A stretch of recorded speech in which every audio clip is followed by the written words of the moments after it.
Welcome to our channel. இன்றைக்கி cook with கோமாளியில் ரித்திகா அவங்க பண்ண அந்த தாய் க்ரீன் கறி ரெசிபி தான் பார்க்க போகிறோம். இதே மாதிரி குக் வித் கோமாளியில் இருக்க ரெசிபீஸ்லாம் பார்க்கணுன்னா மறக்காமல் சேனலுக்கு சப்ஸ்கிரைப் பண்ணிக்கோங்க.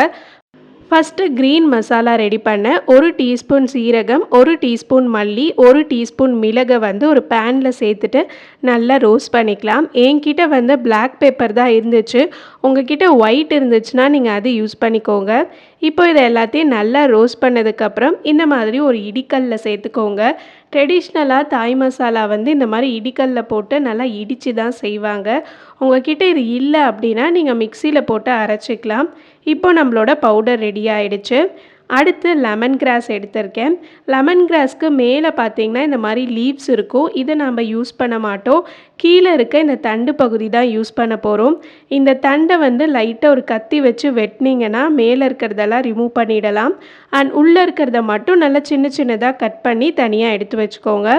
அடுத்து இதுக்கு ரொம்ப முக்கியமாக தேவைப்படுறது இதுதான். இது பேர் கலங்கள் அப்படின்னு சொல்லுவாங்க. தாய் கறியிலலாம் இந்த ஜிஞ்சருக்கு பதிலாக இந்த கலங்கள் தான் யூஸ் பண்ணுவாங்க. நம்ம ஊர் இஞ்சிக்கும் இதுக்கும் நிறைய வித்தியாசம் உண்டு. நம்ம ஊர் இஞ்சியோட அவுட்டர் சர்ஃபேஸே கொஞ்சம் சாஃப்டாக ஈஸியாக கட் பண்ண முடியும். பட் இந்த கலங்களை கட் பண்ணுறதுக்கு ரொம்ப கஷ்டமாக இருந்துச்சு. அண்ட் டேஸ்ட்டுமே ரொம்ப டிஃப்ரெண்ட்டாக இருக்குது. ஸோ ஒரு அத்தன்டிக் தாய் ரெசிபி வேணும்னு நினச்சிங்கன்னா கண்டிப்பாக இந்த கலங்கள் வாங்கி ட்ரை பண்ணுங்கள். இப்போ நம்ம இந்த மசாலாவுக்கு என்னென்ன எடுத்திருக்கோன்னு பார்ப்போம். பச்சை மிளகாய் ஒரு 5 அளவுக்கு எடுத்திருக்கேன். அப்புறம் அந்த கலங்கள் கொஞ்சம் கட் பண்ணி வச்சுருக்கேன். கொத்தமல்லியோட தண்டு, ஒரு 4 பூண்டு, அதுக்கப்புறம் லெமன் கிராஸ், அதுக்கப்புறம் சின்ன வெங்காயம் ஒரு 5 எடுத்திருக்கேன்.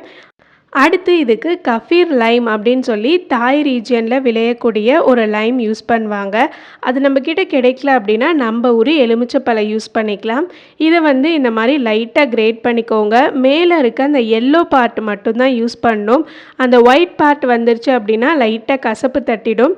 ஸோ ஒரு அரை டீஸ்பூன் அளவுக்கு இந்த மாதிரி கிரேட் பண்ணி வச்சுக்கோங்க. இதை எல்லாத்தையுமே திருப்பி இடிக்கல்ல போட்டு இடிச்சிக்கலாம். அண்ட் என்னோடது சின்னதாக இருந்ததுனால நான் கொஞ்சம் கொஞ்சமாக சேர்த்து தான் இடிச்சிக்க போகிறேன்.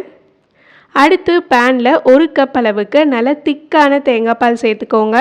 இந்த ரெசிப்பியை நம்ம தேங்காய் பாலில் தான் குக் பண்ணணும்.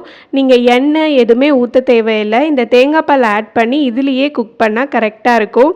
இப்போ இந்த பாலை ஒரு 3லேருந்து 4 நிமிஷம் அளவுக்கு நல்ல லோ ஃப்ளேம் வச்சுட்டு குக் பண்ணுங்கள். இந்த பாலில் இருக்க எண்ணெய்லாம் நல்லா பிரிஞ்சு வரணும். இப்போ பாருங்கள், ஒரு 5 நிமிஷம் ஆயிடுச்சு. நான் நல்லா லோ ஃப்ளேம் வச்சுருந்தேன். ஸோ அவுட்டர் சைட்லலாம் அந்த தேங்காய் பால் நல்லா ஒட்டிடுச்சு. பாலுமே 1 கப் ஊற்றணும். இப்போ அரை கப் அளவுக்கு குறைஞ்சிருக்கு.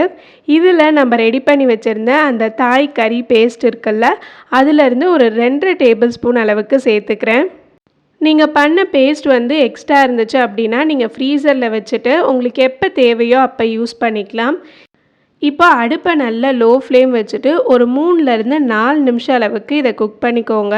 நம்ம ஆட் பண்ணியிருக்க தேங்காய் பால்லேருந்து எண்ணெய்லாம் நல்லா பிரிஞ்சு வரணும்.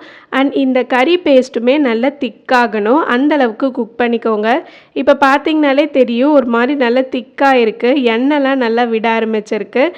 இப்போ 1 கப் அளவுக்கு நல்லா கெட்டியான தேங்காய் பால் இதில் சேர்த்துக்கோங்க. அண்ட் தாய் க்ரீன் கறியை ரொம்ப நேரம் குக் பண்ணிங்கன்னா அந்த கலர் சேஞ்ச் ஆகிடும். ஸோ ஒரு 2 நிமிஷம் கொதித்ததுக்கப்புறம் இதில் காய்கறி சேர்த்துக்கலாம். நான் இன்றைக்கி baby corn, carrot and mushroom add பண்ணுறேன். பேபிகார்ன் அண்ட் கேரட் கொஞ்சம் நேரம் எக்ஸ்ட்ரா குக் பண்ணுன்றதுனால இதை ஃபஸ்ட்டே ஆட் பண்ணிடுறேன். அண்ட் தாய் க்ரீன் கறியில் இருக்க வெஜிடபிள்ஸ் ஓவராக குக் ஆகி நல்லா சாஃப்டாகணும்னு அவசியம் இல்லை.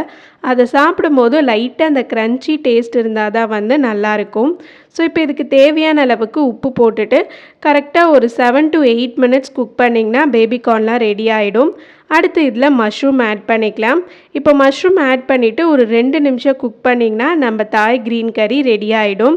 அவ்வளோதான். பாருங்கள் எவ்வளோ பர்ஃபெக்டாக அந்த மேலெல்லாம் எண்ணெய் நல்லா பிரிஞ்சு வருதுன்னு. இந்த மாதிரி மேலே எண்ணெய் விட்டால் தான் உங்கள் கறி ரெடியாக இருக்குது அப்படின்னு அர்த்தம்.